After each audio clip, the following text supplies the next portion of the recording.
Bismillahirrahmanirrahim. Penjajahan ekonomi asing makin sempurna.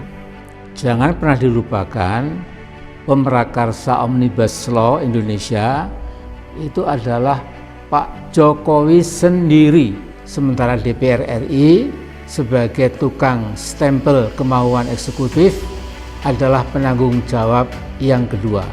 Lagu miris Omnibus Law itu dinyanyikan Pak Jokowi sendiri ketika pelantikannya pada 20 Oktober tahun 2019 yang lalu, setahun yang lalu. Di beberapa negara yang pernah menerapkan Omnibus Law itu, masyarakat di negara-negara itu menjulukinya sebagai Big Ugly Law, undang-undang dengan kejahatan besar. Umumnya negara-negara tersebut walaupun resminya masih memegang demokrasi, tetapi oleh banyak pengamat dan sebagian politisi, Omnibus Law atau Big Ugly Law itu sebagai praktek otoriterisme. Inilah yang terjadi di Indonesia, tetapi skalanya paling besar dibandingkan dengan negara-negara yang pernah mempraktekkan Omnibus Law itu. Setelah undang-undang Omnibus yang dijuluki sebagai undang-undang sabu jagat itu disahkan, saya dapat menyimpulkan bahwa cengkeraman ekonomi asing di negara kita makin kokoh, dan di masa-masa mendatang baik rezim dan rakyat kita semua akan jadi bangsa kacung. Saya tidak heran kalau para kacung asing itu akan berteriak kencang seolah-olah tidak ada yang salah dalam undang-undang itu.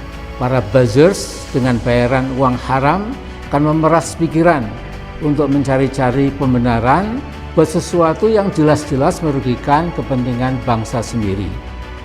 Omnibus Law adalah bukti paling akhir betapa negara dapat melakukan kezaliman multidimensional secara sekaligus. Saya tidak akan mengulangi betapa kaum buruh kita bakal lebih menderita karena outsourcing dapat menggusur kehidupan buruh sesungguhnya. Kemudian juga pesangonnya akan dikurangi, tidak ada lagi UMSK, penetapan UMK yang pasti dipersulit, tidak ada jaminan kesehatan, pemecatan buruh yang sepenuhnya menjadi hak pemodal, dan lain sebagainya. Saya akan mengangkat satu masalah yang tidak kalah penting, yaitu akan terjadi freeportisasi di semua bidang. Seluruh pemodal asing yang diharapkan berbondong-bondong datang ke Indonesia akhirnya pasti akan memeras Indonesia. Freeport-McMoRan sudah lama bercokol di Papua dan bisa berbuat apa saja seperti negara dalam negara. Dari rezim Soeharto sampai rezim Jokowi, penghancuran lingkungan, penipuan pajak, dan pelanggaran HAM tidak pernah disentuh oleh pemerintah Jakarta. Saya kadang-kadang bingung, DNA macam apakah yang sesungguhnya itu ada dalam tubuh bangsa Indonesia. Bung Karno pernah mengingatkan, Indonesia itu bangsa besar. Istilah beliau bukan bangsa kintel atau bangsa kodok.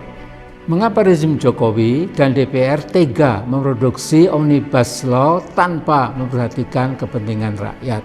Sebagian investor global bernurani berteriak keras bahwa undang-undang bahaya itu sesungguhnya tidak diperlukan. Mengapa?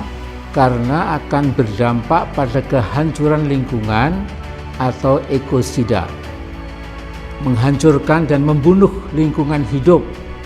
Reuters memberitakan ada 35 investor asing yang mengingatkan Indonesia jangan nekat mengesahkan undang-undang yang diprakarsai oleh Presiden Jokowi itu. Mereka saja, orang asing, mengingatkan jangan sampai biodiversitas hutan-hutan Indonesia lenyap gara-gara AMDAL akan diterapkan secara selektif. Artinya perlindungan ekologi bukan sesuatu yang penting lagi. Nah, berkaca pada apa yang terjadi di Freeport-McMoRan, otoritas dana pensiun di Swedia, Norwegia, dan New Zealand menarik saham mereka dari Freeport. Karena apa? Karena mereka tidak tahan melihat penghancuran sistematik dan permanen oleh Freeport di Papua. Danau dan 2 sungai besar di lingkungan tambang Freeport telah mati. Dari rezim satu ke rezim berikutnya tidak ada protes, pernyataan, apalagi ancaman dan ultimatum terhadap Freeport. The ecological destruction goes on and on and on. Di dalam literatur politik ada istilah deaf, dumb, and blind government. Pemerintah yang tuli, bisu, dan buta. Saya berharap rezim Jokowi jangan sampai seperti yang disindir Al-Quran, yaitu menjadi seburuk-buruk makhluk yang melata di atas muka bumi ini. Mengapa mereka tuli dan buta terhadap kebenaran? Bahkan mereka berani menantang dan melawan kebenaran. Ini ada di Al-Anfal ayat 22. Pak Jokowi, cabut segera undang-undang yang berbahaya itu. Karena Anda adalah pemrakarsa utama dan pertamanya